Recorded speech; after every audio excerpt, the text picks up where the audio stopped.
Face à la crise économique qui n'annonce rien de positif et face à la hausse de la demande vis-à-vis des offres d'emploi disponibles, car pour information, nous avons dans nos écoles de commerce privées plus de 240 000 étudiants, donc qui seront potentiellement tes concurrents. Sache que l'obtention d'un emploi sera très difficile et tu risques, malgré ton bac+3 ou ton bac+5, de devoir exercer un emploi en deçà de tes compétences. Avant de développer ma thèse et de donner mes conseils pour pouvoir obtenir ton emploi de rêve ou l'emploi qui cadre avec tes diplômes et tes attentes, je vais te diffuser juste après le générique un petit documentaire sur une jeune femme qui, à la sortie de son bac+5, exerce une activité en CDD en tant que standardiste. Elle répond aux appels, elle gère les courriers. J'espère que ce petit extrait sera pour toi un déclic et te permettra de prendre conscience de la réalité du danger qui te guette. Tu es certainement intéressé. Let's go.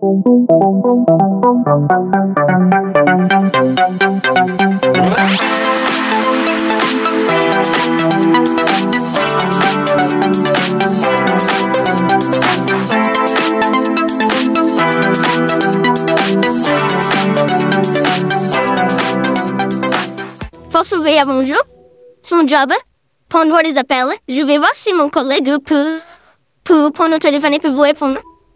Mettre le courrier sous pli et répondre à quelques mails.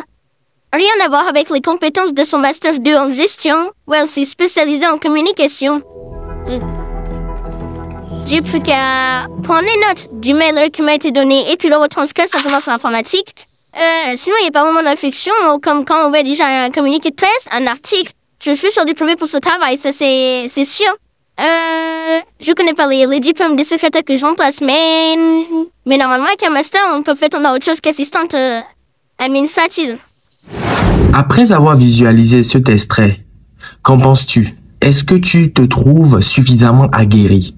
Est-ce que tu te trouves suffisamment prêt ou prête à trouver l'emploi qui cadre avec tes connaissances, tes compétences ou ton niveau de formation? Et je me questionne, si cette personne, cette jeune femme se retrouve dans cette situation, après avoir exercé un CDD, se retrouver au chômage et devoir sous-qualifier son CV, c'est qu'il y a plusieurs points sur lesquels elle n'a certainement pas travaillé.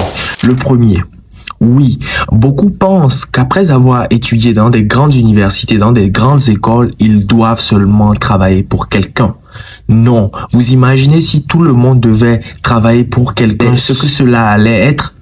Non, il faut des créateurs de richesse, il faut des créateurs d'emplois, il faut des décisionnaires, il faut des personnes qui prennent des risques, qui essaient de réaliser leurs aspirations, qui essaient de réaliser leurs objectifs. Et pourquoi ne pas te tourner vers l'entrepreneuriat, toi qui me regardes? Pourquoi ne pas expérimenter une activité entrepreneuriale en parallèle de tes études? Tu as peut-être une idée lors de ton précédent voyage. Tu as peut-être eu un déclic. Tu as peut-être découvert un problème quelque part auquel tu peux essayer de résoudre. Tu peux essayer de répondre. Pourquoi ne pas mettre la main à la pâte? Oui, tu n'as aucun risque et tu peux te lancer. L'entrepreneuriat peut-être sera ton salut. L'entrepreneuriat peut-être sera l'activité qui va te permettre d'être émancipé, de réaliser tous tes objectifs. Donc oui, ne te focalise pas que sur le salariat. Le salariat n'a jamais rendu quelqu'un riche et le salariat rend dépendant. Le deuxième point sur lequel cette jeune femme n'a peut-être pas suffisamment travaillé concerne les stages. Est-ce que durant ces stages, durant ces périodes d'alternance peut-être, elle a essayé de développer des compétences? Est-ce que elle a essayé de mettre en pratique toutes les connaissances apprises? Est-ce qu'elle a accepté de faire des stages non rémunérés? Est-ce qu'elle a accepté de s'ouvrir à d'autres domaines peut-être complémentaires à son domaine de communication pour être plus aiguillée, être plus polyvalente? Est-ce qu'elle a vraiment fait ce travail? Est-ce qu'elle a été force de proposition pour avoir peut-être des recommandations à joindre à son CV? Est-ce qu'elle a vraiment travaillé ou elle a plutôt regardé le temps passé? Ça aussi, ça compte. Les stages, les alternances, surtout quand on n'est pas assez diplômé, doivent bien se choisir.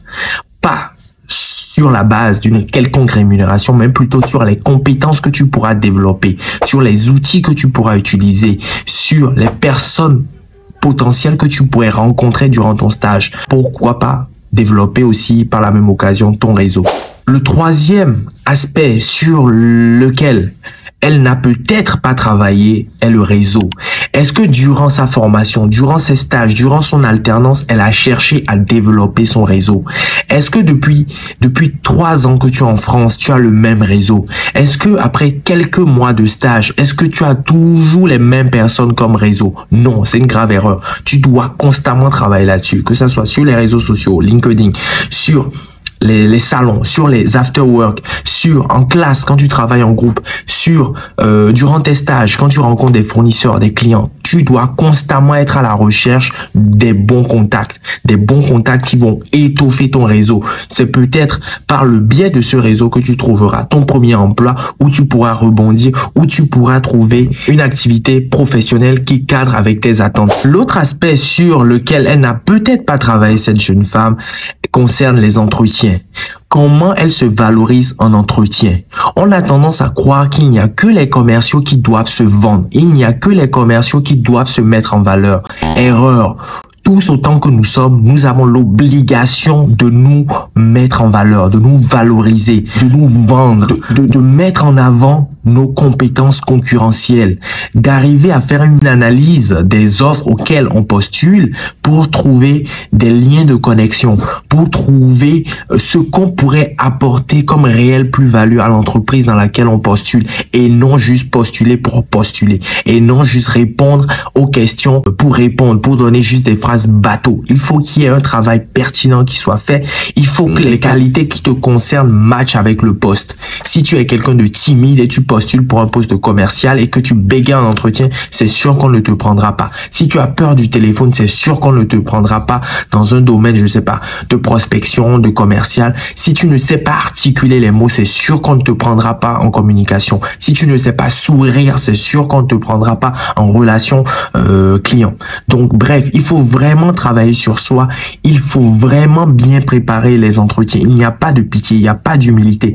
Quand tu fais un entretien, c'est pour te présenter au meilleur jour. C'est pour convaincre l'employeur. Donc, il n'y a pas de demi-mesure. Il faut tout donner et laisser les questions de rémunération pour plus tard. Tout d'abord, il faut savoir, il faut le convaincre via tes compétences, via tes expériences. Et après, vous allez pouvoir parler de rémunération davantage. L'autre point sur lequel elle n'a peut-être pas travaillé, c'est l'acquisition des compétences concurrentielles. J'entends par compétences concurrentielles des compétences que tu as réussi à développer durant tes stages, durant tes formations pour être par exemple polyvalent, pour être peut-être au-delà, on va dire, du minimum attendu. Cela passe par peut-être l'acquisition de certifications, cela passe par la maîtrise des outils complémentaires, cela peut passer également par la maîtrise d'une langue en particulier. Bref, il faut se distinguer, il ne faut pas avoir les mêmes compétences qu'une personne qui a suivi la même formation que toi. Il faut que tu aies un plus.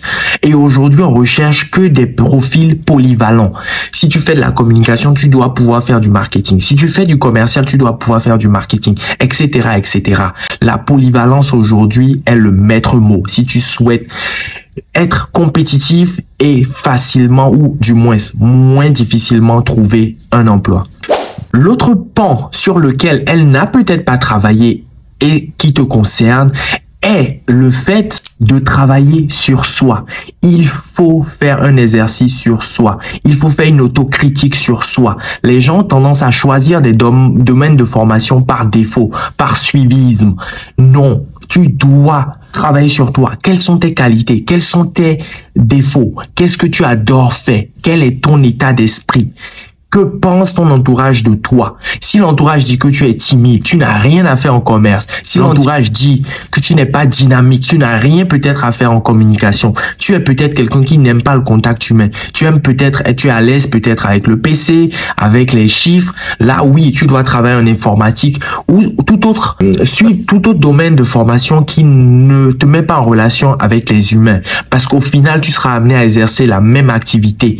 Et ça se détecte facilement quand quelqu'un n'est pas fait pour un domaine d'études ou pour un emploi donné. Donc ne perds pas de temps parce que tu vas perdre beaucoup d'argent, beaucoup d'années, beaucoup d'énergie pour pas grand chose. Fais une autocritique sur toi. N'hésite pas à te donner une année sabbatique pour te ressourcer, réfléchir sur ce que tu as envie de faire et peut-être mieux te connaître. Voici, cher ami, ce que je tenais à partager. Travaille sur ces 6 points pour ne pas te retrouver avec un bac plus 5 ou bac plus 3 qui au final sera lourd à porter et qui ne va pas te permettre de t'épanouir professionnellement, qui ne va pas te permettre de trouver un emploi qui te correspond, qui ne va pas te permettre d'être épanoui, d'être satisfait du parcours effectué, alors que tu auras mis du temps, de l'argent, de l'énergie, des émotions, que sais-je, durant toutes ces années, et malheureusement, ce n'est pas pour se retrouver sur le carreau.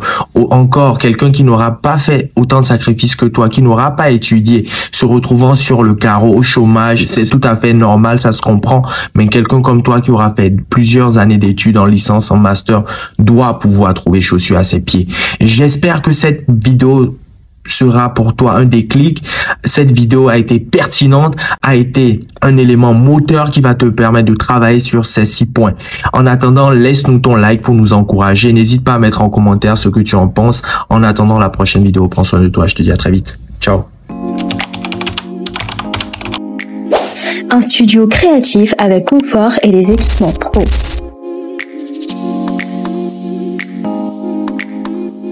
Une sonorisation et acoustique optimisée. Un éclairage haute performance pour un rendu chaleureux et cosy. Des microphones de haute performance pour une expérience inoubliable. Et enfin des caméras Sony 4K à fort pixel. Alors viens sublimer tes interviews et faire la différence. Viens réserver ta session sur notre site.